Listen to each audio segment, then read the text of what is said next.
రైతుల పంట కొనుగోలుపై రైతులను ఆదుకోవాలని బీఆర్ఎస్ నాయకులు, బీజేపీ ఎమ్మెల్యే, ఎంపీ ఇల్లు ముట్టడిలో ఉద్రిక్తత. జోగురామన్న గారి అరెస్ట్.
నిరసన అంటే ఏం చేస్తున్నారు పని?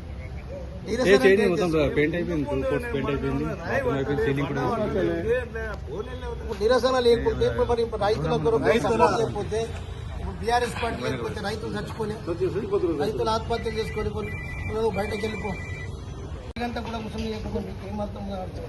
మేమేమన్నా దౌర్జన్యం చేస్తే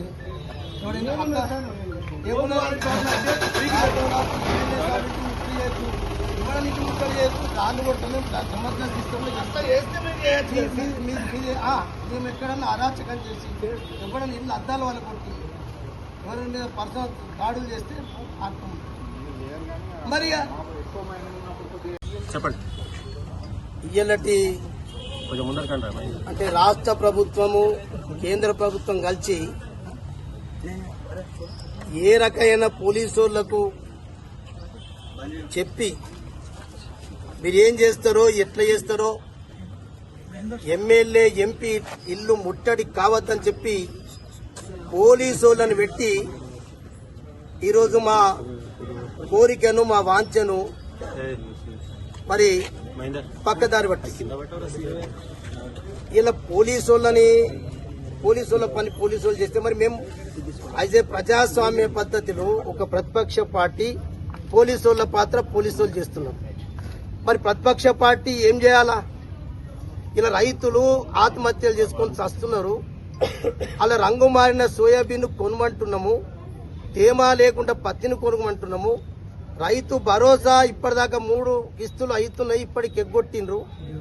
ఇలా యూరియా యాప్ పెట్టిండ్రు, షాపులనే యూరియా లేదు, యాపులు పెడితే ఏం లాభం అని చెప్పి మేము ఒక ప్రజాస్వామ్య పద్ధతిలో ఈ రకంగా చేస్తుంటే ఇలా పోలీసులు అతిగా ప్రవర్తించి ఈ రకంగా మా మీద లాఠీ చార్జ్ చేసి దొబ్బేసి నెట్టుకుంటా కింద పడేసి ఈ ప్రభుత్వం యొక్క పిరికి పంద చర్యని, ప్రభుత్వాల యొక్క పిరికి పంద చర్యను ఖండిస్తున్నాం. ఇలా కేంద్రము, రాష్ట్రము కొనుగోలు చేయవలసినటువంటి ధాన్యాన్ని, పత్తిని కొనుగోలు చేయకపోవడం వల్ల ఇలా అసమర్థత వల్లనే ఇలా ఈ కార్యక్రమాలు జరుగుతున్నాయి. ఇలా దేశానికే అన్నం పెట్టేటటువంటి రైతన్నకే ఈ రకంగా మరి ఇన్ని కష్టాలు ఉన్నప్పుడు మేము ప్రజాస్వామ్య పద్ధతిలో ఎట్లా చేయమంటారో ఒకసారి మేము అడుగుతున్నాం. ఈయననే ఎమ్మెల్యే గారికి జ్ఞాపకం వచ్చింది. ఈయననే కోటా చెనాక ప్రాజెక్టు ముంపుకు గురైనటువంటి భూముల గురించి ఇలా అసెంబ్లీకి అంటే దీన్ని డైవర్ట్ చేయటానికి అంటే ఎమ్మెల్యేకు ఈ సోయాబీన్ పంట, ఈ పత్తి పంట, ఈ ఆదిలాబాద్ ఉన్నటువంటి రైతాంగం గురించి పక్కకు ఈ సమస్యని పక్కకు నెట్టడానికి కొరకు చెనాక కోట యొక్క రైతుల భూముల సమస్యను తీసుకొచ్చి ఇలా అసెంబ్లీలో డ్రామాలు చేస్తాం. అంటే ఇంత మూర్ఖుడు, ఇంత డ్రామాల మాస్టరు ఈ పాయల్ శంకర్ అంటేనే ఇక మరి ఏమనాలో అనలేకపోతున్నా నేను అని. అంత డ్రామాలు చేసేంత అవసరమేంది?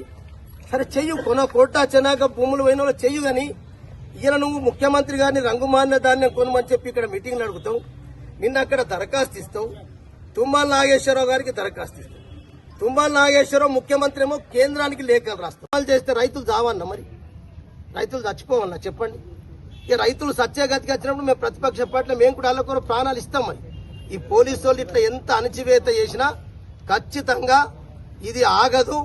100% ఇవాళ ఎమ్మెల్యేలు, ఎంపీలు, జిల్లా యంత్రాంగం అంతటిని కూడా మేము ఎట్లా నిలదీయాలనో, ఎట్లా వాళ్ళని ప్రశ్నించాలనో మీరు ప్రభుత్వం దగ్గర పోయి ముడబెట్టుకొని కేంద్రం, రాష్ట్ర ప్రభుత్వం కొనిపించే ప్రయత్నం చేయండి. లేకుంటే రైతులు ఆత్మహత్యలు చేసుకుంటే ఇవి ప్రభుత్వ హత్యలే, ప్రభుత్వమే రైతులను హత్యలు చేసినట్టు అవుతుంది. అందుకు ఇంత డ్రామా, ఎమ్మెల్యే, ఎంపీ డ్రామాలు ఆడేదానికంటే మీరు ఇక్కడికి వస్తారా, లేకుంటే ఢిల్లీకి పోయి కూర్చుందామా? రంగు మారిన ధాన్యాన్ని మేము సైంటిఫిక్ గా దాన్ని టెస్ట్ చేయమంటున్నాం. దాంట్లో ఆయిల్ పర్సెంటేజ్ తగ్గిందా, పప్పు దినుసులలో ఏమన్నా మరి నాణ్యత దెబ్బతిందా అనేది కావాలా కదా. ఇట్లా లేకుండా ఈ రకంగా ఇంటి ముట్టడి చేసి అంటే పోలీసు వాళ్ళు తీసుకొచ్చి పోలీస్ స్టేషన్ వేస్తే మేము పోలీస్ స్టేషన్లకు కూడా ధర్నాలు చేస్తాం, పోలీస్ స్టేషన్లకు కూడా నిరసన చెప్తాం. పోలీసు వాళ్ళు ఏం చేసినా వాళ్ళ పని వాళ్ళు చేసుకుంటారు, మా పని మేము చేసుకుంటాం.